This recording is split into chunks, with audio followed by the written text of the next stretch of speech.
memuji-Mu Tuhan, karena kasih-Mu tak berkesudahan.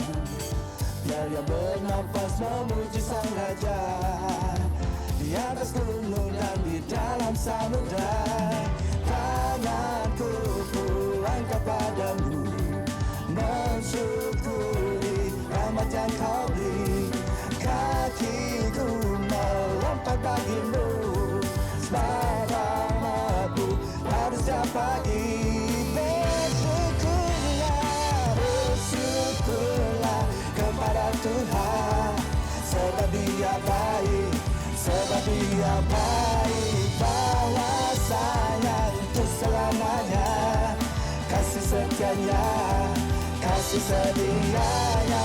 Bersyukurlah kepada Tuhan, sebab Dia baik, sebab Dia baik. Bahwasanya untuk selamanya, kasih setianya, kasih setianya.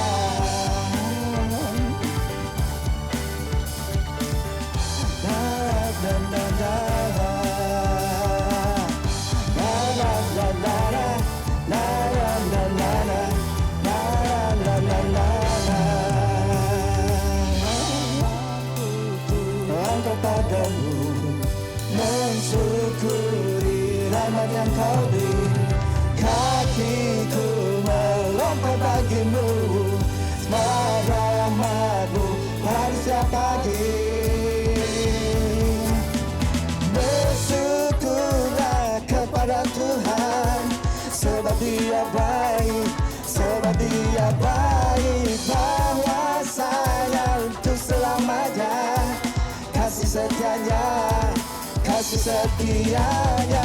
Bersyukurlah kepada Tuhan, sebab Dia baik, sebab Dia baik. Bahwasanya untuk selamanya, kasih setianya, kasih setianya. Na na na na na na na na na na na na.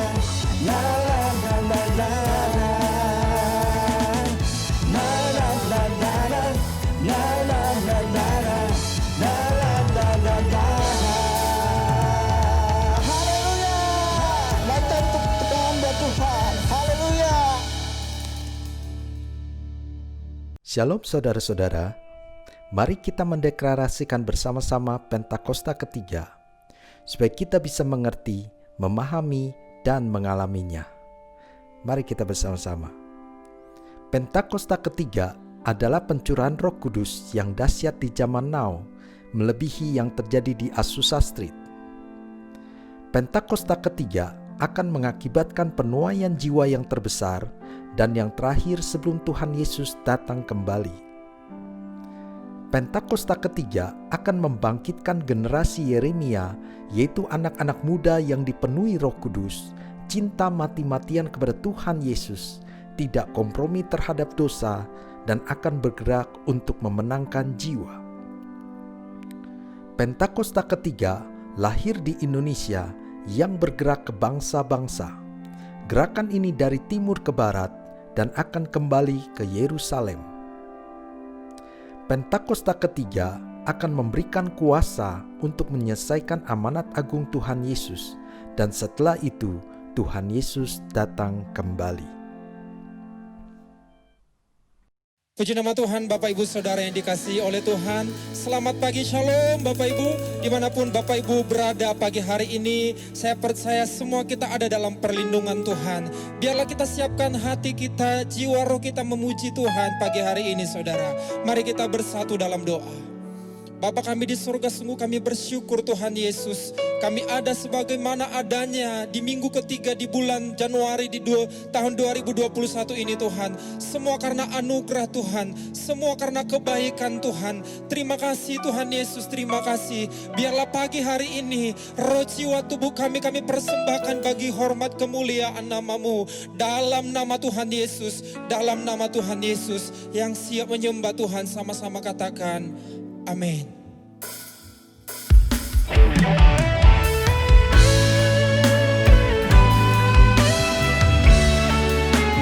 Terima kasih Tuhan Yesus. kami ya Tuhan.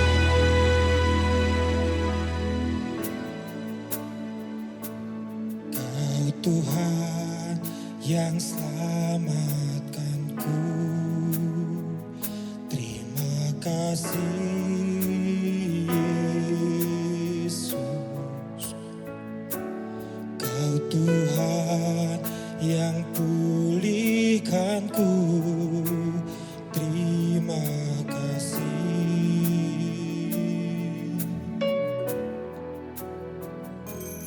Kau Tuhan yang sembuhkanku, terima kasih Yesus. Kau Tuhan memberkatiku, terima kasih.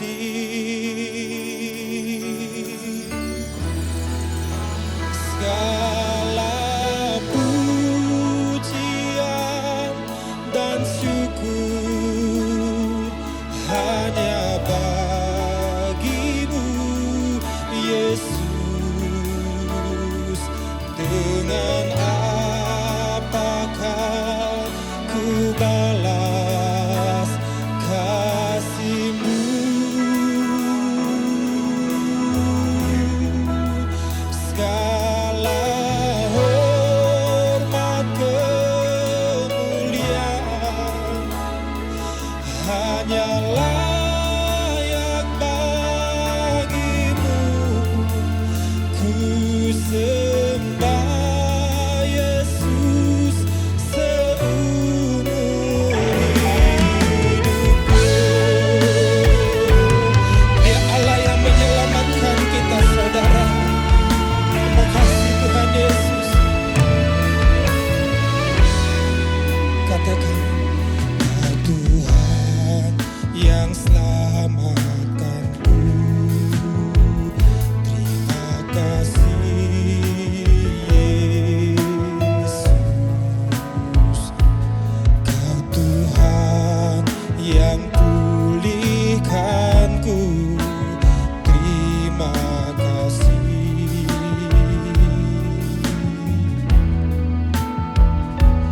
Kau Tuhan yang sembuhkanku, terima kasih Yesus. Kau Tuhan memberkatiku, terima kasih. Mari semua jemaat Tuhan nyatakan, segala pujian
lebih lagi nyatakan haleluya,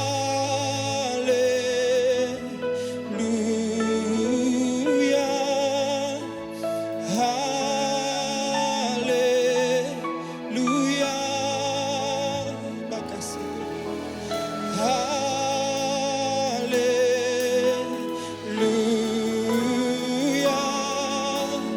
haleluya. Kami sembah, ku sembah Kau Tuhan, ku mengangkat tanganku selamanya. Kau ajaib bagiku. Ku sembah Kau Tuhan, ku mengangkat wajahku selamanya. Kau hebat bagiku. Selamanya Kau hebat bagiku. Selamanya Kau hebat bagiku. Mari semua kita yang percaya berikan tepuk tangan buat Tuhan Yesus. Haleluya. Yesus dahsyat. Terima kasih Tuhan Yesus buat pagi hari ini, buat hadirat-Mu. Kami terus bersuka cita dalam hadirat-Mu ya Tuhan. Setiap kita yang diberkati Tuhan, sama-sama katakan amin saudara, amin. Puji nama Tuhan saudara yang terkasih, biarlah firman Tuhan yang menjadi kekuatan dalam hidup kita. Mari semua kita bersuka cita di memuji Tuhan pagi hari ini, haleluya.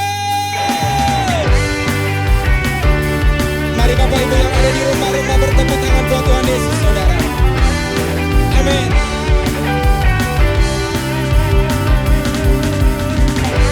Firman-Mu Tuhan pelita bagi kaki kami.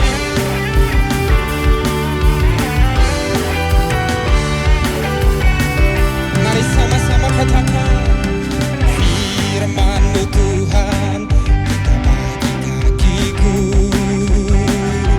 Janji-Mu terang bagi jalan-jalanku. Kebenaran-Mu menuntunku setiap hari. Amin. Ku menantikan beri kekuatan baru. Ku kan terbang tinggi di awan bersama-Mu dalam kemuliaan. Sebab firman-Mu teguh menopang. Ku kan ambang di dalam-Mu Tuhan. Yes,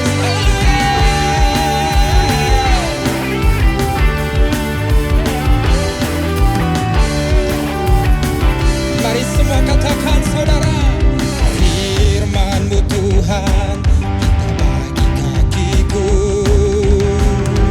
Janji-Mu terang bagi jalan-jalanku. Kebenaran-Mu menuntunku setiap hari. Ku menantikan-Mu beri kekuatan baru. Semua ku kan terbang tinggi di awan bersama-Mu dalam kemuliaan. Sebab firman-Mu teguh menopang. Ku kan aman di dalam-Mu Tuhan. Kami terbang tinggi, ku kan terbang tinggi di awan bersama-Mu dalam kemuliaan. Sebab firman-Mu teguh menopang. Ku kan aman di dalam-Mu Tuhan. Amin. Jalan-Mu di atas jalan-jalanku. Amin. Rancangan-Mu melebihi rancanganku. Firman-Mu itulah membebaskanku dan lebih tinggi berjalan bersama-Mu. Semua katakan ku kan terbang tinggi di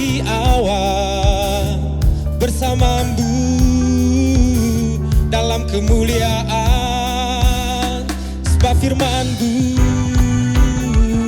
teguh menopang, ku kan aman di dalam-Mu Tuhan. Amin. Ku kan terbang tinggi di awan bersama-Mu dalam kemuliaan, sebab firman-Mu teguh menopang, ku kan aman di dalam-Mu Tuhan. Kami aman Tuhan, ku kan aman di dalam-Mu Tuhan. Ku kan aman di dalam-Mu Tuhan. Haleluya. Amin Tuhan Yesus. Kami siap terus diberkati oleh Tuhan.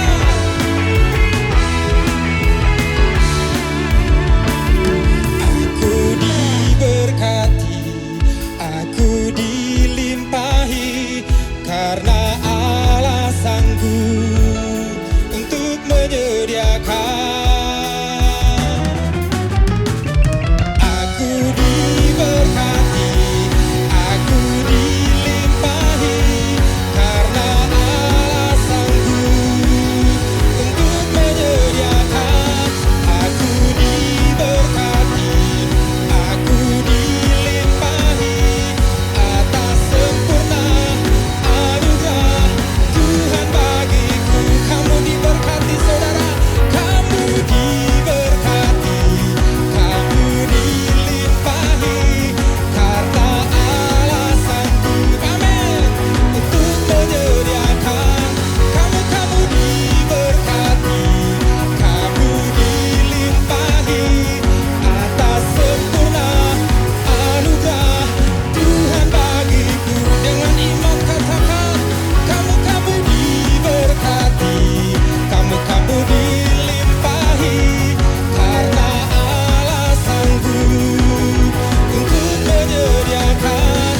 Kamu diberkati, kamu dilimpahi, atas sempurna anugerah Tuhan bagiku.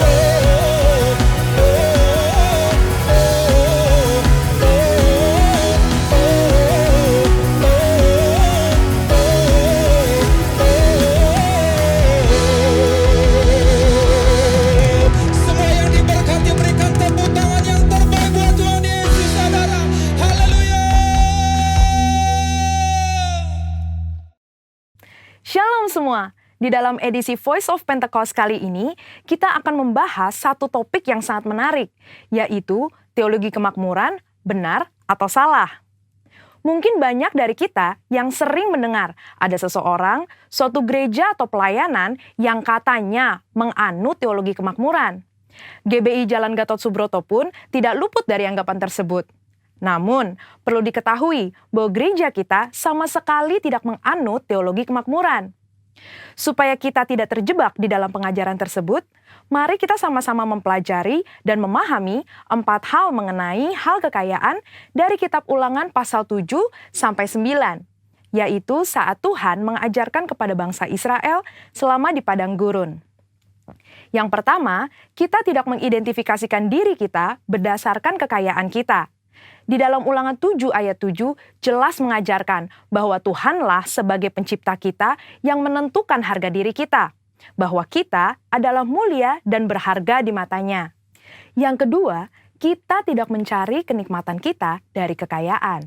Raja Salomo jatuh karena melupakan kenikmatan bersama Tuhan dan mencari kenikmatan dari kesenangan duniawi yang didapat dari keberhasilannya. Pada dasarnya, Tuhan tidak melarang kita untuk menikmati berkat materi yang sudah Tuhan berikan, asalkan sesuai dengan kebenaran firman dan tuntunan Roh Kudus, serta tidak menempatkan kepuasan kita pada hal-hal yang bersifat materi. Jika tidak, kita akan terhilang dari rencana Tuhan atas hidup kita. Yang ketiga, kita tidak menaruh kekuatan kita pada kekayaan, karena uang seringkali membuat pemiliknya merasa memiliki kendali dan kekuatan. Uang juga dapat membelokkan rasa keadilan seseorang dan membuat pemiliknya merasa lebih berkuasa dari orang lain. Dan yang keempat, kita tidak mencari tujuan hidup dari kekayaan. Di dalam Matius 6 ayat 24 dan Lukas 16 ayat 13, Yesus menyatakan bahwa kita tidak dapat melayani dua tuan. Dan di dalam Ulangan 8 ayat 18 juga dengan jelas berkata bahwa Tuhanlah yang memberi kekuatan untuk menghasilkan kekayaan dan mengenapi perjanjian Abraham, yaitu berkat bagi Israel supaya melalui Israel semua kaum juga dapat diberkati. Kita perlu mengerti 4 hal tersebut, supaya kita tidak dapat dengan mudah terbawa oleh pengajaran teologi kemakmuran. Karena teologi kemakmuran adalah suatu penyimpangan dari sebuah pengajaran Alkitab yang benar. Ingat, Tuhan mau kita sebagai anak-anaknya berhasil dan diberkati, namun melalui pengajaran yang benar. Supaya lebih jelas, mari kita sama-sama telaah 3 penyimpangan ajaran utama teologi kemakmuran. Ajaran yang pertama dikatakan bahwa Allah menginginkan semua anak-anaknya berhasil. Kalimat ini sebetulnya tidak salah, namun menjadi salah jika dipahami secara ekstrim, yaitu jika kita tidak diberkati atau berhasil, artinya kita bukanlah anak Tuhan.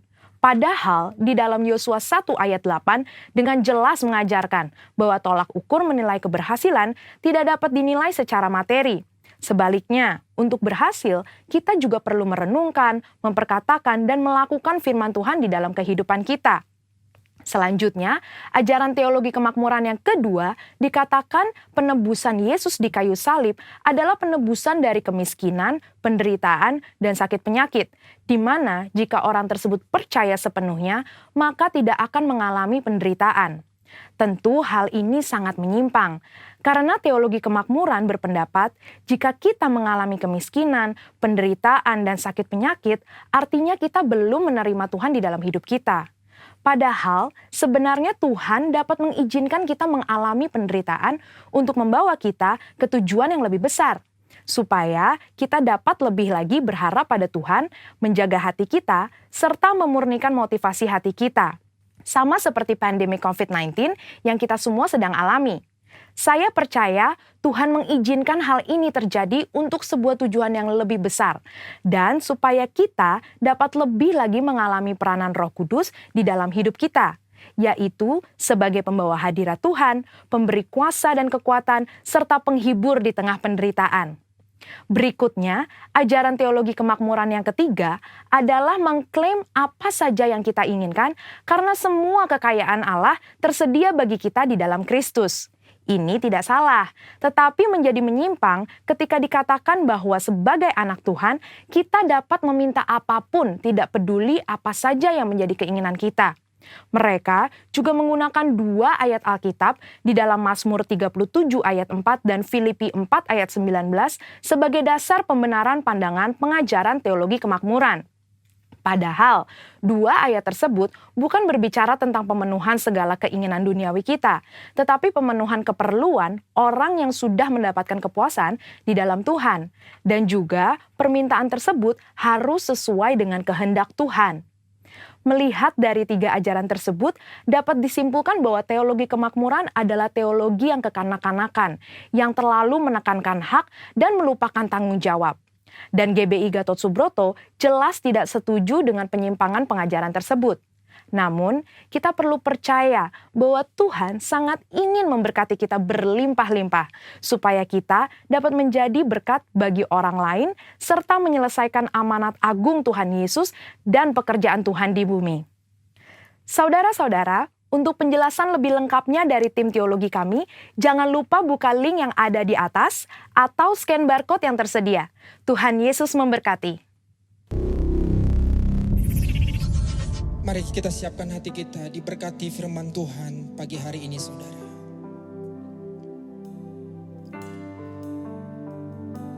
Aku punya Tuhan yang besar, yang telah berjanji dan sanggup menggenapi. Imanku bersepakat percaya kuasanya, ku terima sekarang kemenangan darimu. Aku punya Tuhan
Shalom.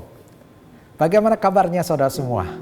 Saya yakin saudara semua dalam keadaan baik-baik saja karena Tuhan kita Tuhan yang setia. Dia telah menyertai tahun 2020 dan Dia akan tetap menyertai kita di 2021 bahkan selamanya. Nah, tahun ini kita punya tema ada tahun integritas. Dan bulan ini kita berbicara tentang integritas. Di minggu pertama, saya membahas tentang bagaimana supaya kita memiliki integritas. Yaitu kita memerlukan kasih karunia Tuhan dan tuntunan daripada Roh Kudus. Minggu kedua, kita berbicara tentang karakter Kristus. Karakter yang harus dimiliki oleh kita semua. Dan hari ini saya akan berbicara tentang kemunafikan. Janganlah kita munafik. Karena seorang yang integritas, maka dia tidak akan punya kemunafikan. Nah, mari kita pelajari hari ini tentang ciri-ciri orang munafik dan juga di bagian akhir saya akan memberikan bagaimana supaya kita bisa tidak munafik. Nah, pertama kita lihat ciri-ciri orang munafik. Ciri-ciri orang munafik adalah penampilan luar dan siapa kita sesungguhnya berbeda. Jadi yang pertama, penampilan luar dan siapa kita sesungguhnya berbeda. Matius 23 ayat 27 sampai 28. Matius 23 ayat 27 sampai 28 firman Tuhan berkata demikian. Celakalah kamu, hai ahli-ahli Taurat dan orang-orang Farisi, hai kamu orang-orang munafik, sebab kamu sama seperti kuburan yang dilabur putih, yang sebelah luarnya memang bersih tampaknya, tetapi yang sebelah dalamnya penuh tulang belulang dan berbagai jenis kotoran. Demikianlah juga kamu, di sebelah luar kamu tampaknya benar di mata orang, tetapi di sebelah dalam kamu penuh kemunafikan dan kedurjanaan. Satu kali Yesus sedang berkata kepada orang-orang Farisi dan ahli-ahli Taurat. Dan Yesus katakan bahwa mereka ada orang-orang munafik. Kata munafik dalam bahasa aslinya ditulis dengan kata hupokrites. Yang artinya menunjukkan seorang aktor. Seorang aktor ada orang yang bisa memerankan sebuah peran yang diharapkan oleh seorang sutradara atau penulis kisah. Jadi seorang aktor itu pandai sekali dia memanipulasi orang lain, padahal dia tidak punya sikap atau sifat yang sama dengan yang dia perankan. Jadi penampilan luarnya berbeda dan siapa sesungguhnya dia. Bisa saja dia sebenarnya sabar, tapi di film dia menjadi orang yang jahat atau orang yang pemarah. Atau sebaliknya, dia sebenarnya orangnya tidak baik, tapi di film dia bisa menjadi orang yang baik, orang yang luar biasa. Jadi tuntutan dari para sutradara dia ikuti. Semuanya dia perankan padahal tidak sesuai dengan siapa dirinya sendiri. Nah, orang munafik adalah demikian. Penampilan luarnya dengan siapa dirinya itu berbeda. Di luarnya kelihatan sepertinya hebat. Di luar kelihatannya dia begitu kudus. Di luar sepertinya dia cinta Tuhan. Tapi dalam hatinya sesungguhnya dia belum tentu. Nah, inilah yang Yesus tegur kepada orang-orang Farisi dan ahli-ahli Taurat. Karena mereka memang pintar sekali menunjukkan bahwa mereka orang yang beragama. Mereka ada orang yang takut sama Tuhan. Tapi yang mereka pegang ada adat istiadat orang-orang Farisi dan ahli-ahli Taurat. Jadi Yesus katakan bahwa mereka ada orang munafik. Bahkan Yesus menggambarkan mereka seperti kuburan. Yang di luarnya putih, yang di luarnya bagus. Tapi di dalamnya penuh tulang belulang. Nah, itulah orang munafik. Saya berdoa agar kita semua tidak munafik. Apa yang tampilan kita di luar dengan siapa diri kita itu tidak berbeda. Saya sering berkata, siapa sesungguhnya orang itu? Bukan ketika ada di mimbar, bukan ketika dalam pelayanan. Tapi ketika ada dalam kehidupan sehari-hari. Ketika mereka ada dalam rumah tangga. Orang-orang terdekat itulah yang tahu siapa dirinya sesungguhnya. Mungkin di luar dia bisa bersandiwara, kelihatannya hebat. Tapi di rumah dia berbeda. Nah, biarlah hari ini kita belajar tentang orang yang berintegritas. Karena tahun 2021 adalah tahun integritas. Maka kita menjadi orang di luar atau di rumah atau di mana saja tetap sama. Nah, salah satu ciri orang yang munafik, dia ingin segala sesuatu untuk memperlihatkan kepada orang lain, untuk dipuji oleh orang lain. Maka Yesus pernah menegur atau mengajar pada jemaat bahwa kita jangan menjadi orang munafik. Dalam Matius 6 ayat 2. Matius 6 ayat 2 Yesus katakan, "Jadi apabila engkau memberi sedekah, janganlah engkau mencanangkan hal itu seperti yang dilakukan orang munafik di rumah-rumah ibadat dan di lorong-lorong, supaya mereka dipuji orang. Aku berkata kepadamu, sesungguhnya mereka sudah mendapat upahnya." Jadi Yesus mengajarkan jika kita berbuat baik, jika kita memberikan sedekah kepada seseorang, janganlah untuk dipuji orang, jangan untuk dilihat orang. Itu munafik. Biarlah kita menolong seseorang, memberikan sedekah, tidak ada yang tahu. Tapi Bapa kita di surga tahu. Yesus juga memberitahu di dalam Matius 6 ayat 5 dikatakan, "Dan apabila kamu berdoa, janganlah berdoa seperti orang munafik. Mereka suka mengucapkan doanya dengan berdiri di dalam rumah-rumah ibadat dan pada tikungan-tikungan jalan raya, supaya mereka dilihat orang. Aku berkata kepadamu, sesungguhnya mereka sudah mendapat upahnya." Jadi jangan kita menjalankan keagamaan kita, ibadah kita, supaya dilihat oleh orang lain. Yesus katakan orang yang munafik ada ketika berdoa supaya dilihat oleh orang. Tapi biarlah kita beribadah, kita berdoa, kita membaca firman, kita punya keintiman dengan Tuhan, bukan supaya dipuji oleh orang, tapi memang dari dasar hati kita mencintai Tuhan.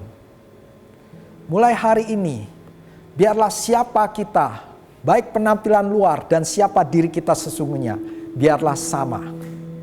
Sehingga kita menjadi orang yang berintegritas, tidak ada kemunafikan. Belasan tahun yang lalu, saya masih bekerja di sekuler. Dan saya biasa pulang pergi naik kereta. Kalau sekarang nama keretanya komuter lain. Tapi pada waktu itu kereta masih bukan komuter lain dan ada banyak orang berjualan di dalam kereta.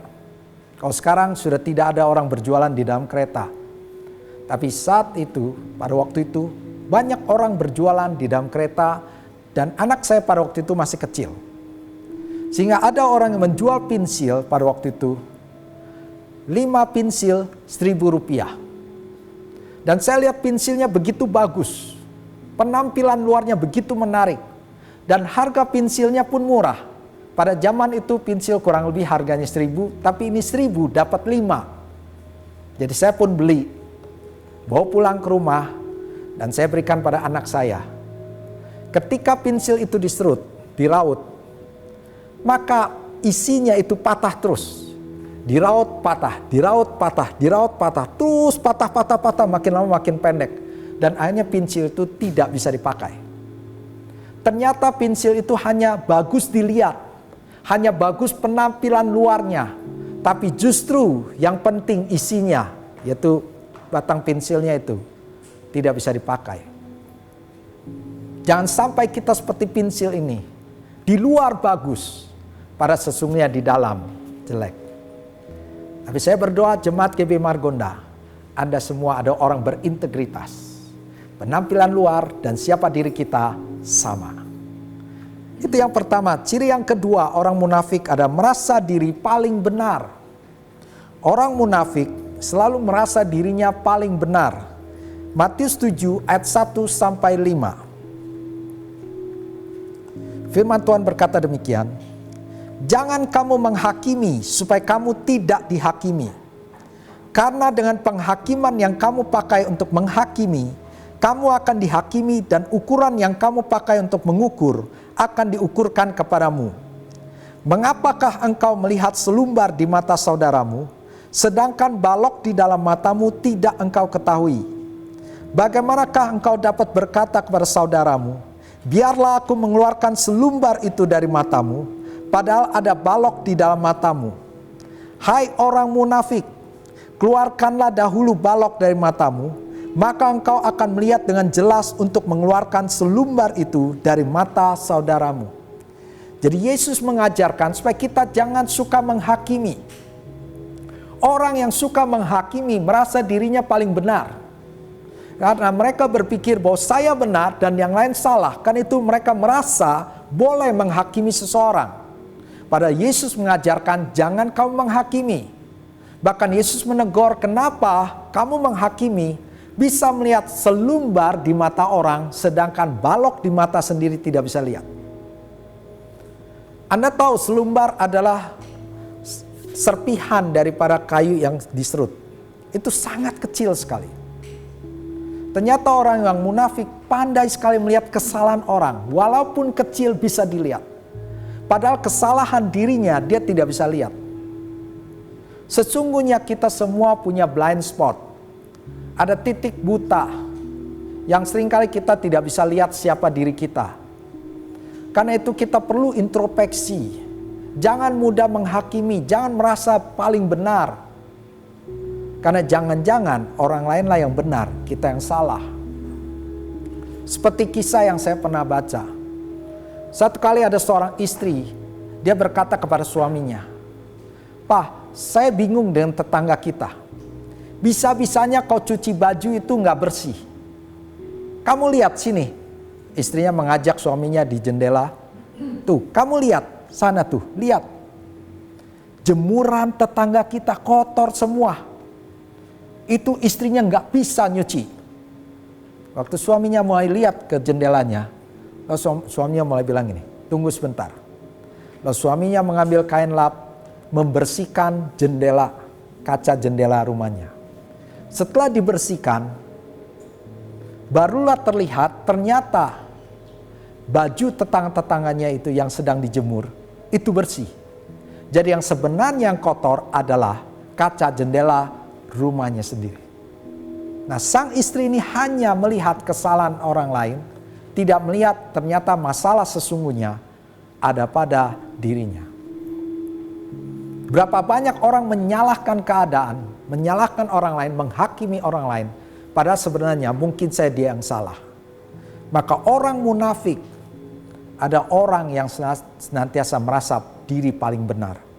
Maka di ayat kelima, Matius 7 ayat kelima, Yesus pun berkata, "Hai orang munafik, keluarkanlah dahulu balok dari matamu, maka engkau akan melihat dengan jelas untuk mengeluarkan selumbar itu dari mata saudaramu." Kita harus bertobat terlebih dahulu. Kita harus introspeksi diri kita terlebih dahulu. Apa kesalahan kita, apa dosa kita, kita perbaiki, baru kita bisa memperbaiki orang lain. Nah, inilah cara bagaimana supaya kita tidak munafik. Yaitu ketika kita mulai introspeksi diri kita periksa diri kita dengan firman Tuhan.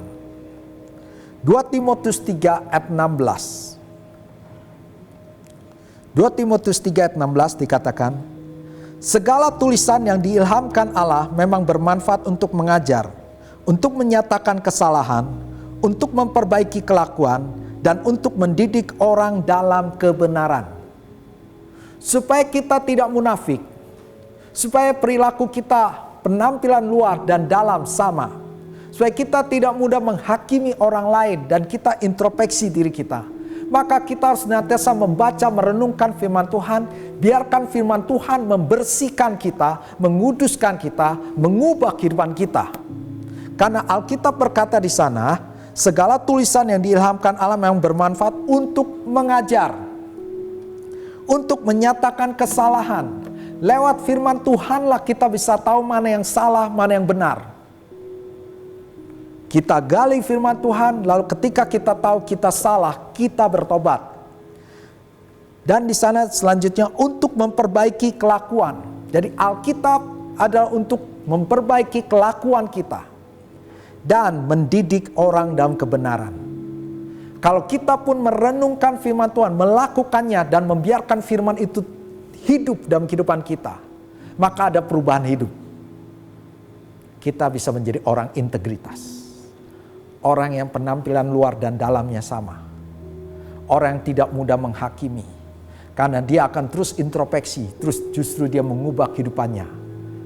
Dan dengan demikian, dia makin hari makin serupa dengan Kristus. Karena itu mulailah hari ini, mari kita senantiasa introspeksi diri kita. Jangan mudah menghakimi, supaya kita kedapatan menjadi orang yang benar. Saya akhiri dengan sebuah kisah. Satu kali ada seseorang berkata, percuma saya membaca Alkitab, percuma saya ke gereja mendengar khotbah. Karena firman kayaknya nggak ada gunanya, toh 2 minggu, 3 minggu kemudian saya sudah lupa. Saya sudah lupa baca firman apa di bulan yang lalu. Saya sudah lupa khotbah pendeta 2 bulan yang lalu. Jadi apa gunanya firman Tuhan? Apa gunanya saya ke gereja? Apa gunanya saya baca firman? Maka ketika bapaknya dengar dari seseorang ini, bapaknya bilang pada anaknya ini, "Nak, mari ikut papa ke belakang." Lalu bapaknya mulai ambil satu ember yang isinya dengan arang. Dia mengeluarkan arangnya semua, lalu dia tanya pada anaknya, "Bagaimana keadaan isi ember ini?" Ketika anaknya lihat ember bekas arang itu, "Kotor, Pak." Oke. Lalu bapaknya mulai melubangi ember-embernya itu. Embernya dilubangi. Setelah itu dia suruh anaknya, "Kamu ambil air di belakang, bawa kemari." Anaknya bilang, "Nggak mungkin, Pak, ember itu sudah Bapak bolong-bolongin. Pasti air ketika sampai di sini sudah habis." Lalu papanya bilang, "Pokoknya kau lakukan." Anak ini mulai ambil air di belakang dan dibawa ke hadapan bapaknya. Sampai ke tempat bapaknya, memang embernya sudah kosong. Karena semua air itu keluar lewat lubang pada ember itu. Lalu bapaknya bilang, "Nggak ada air, ambil lagi." Si anaknya ambil lagi. Sekali lagi ketika sampai ke tempat bapaknya, ember itu sudah kosong. Karena air semua keluar lewat lubang tersebut. Setelah berulang kali, anaknya bilang, "Ini percuma, Pak. Biarpun berkali-kali saya ambil air dari belakang ke tempat Bapak, pasti embernya kehilangan air. Karena itu bolong." Lalu bapaknya mulai bilang, "Sekarang kamu perhatikan isi embernya." Ketika dilihat, ternyata isi ember itu sudah bersih. Tadinya ember itu kotor dengan bekas arang, tapi sekarang embernya sudah bersih. Lalu bapaknya bilang ini, "Kamu bilang percuma membawa air dari belakang sampai ke sini. Tapi sebenarnya tidak percuma. Kamu lihat, ember itu sekarang bersih.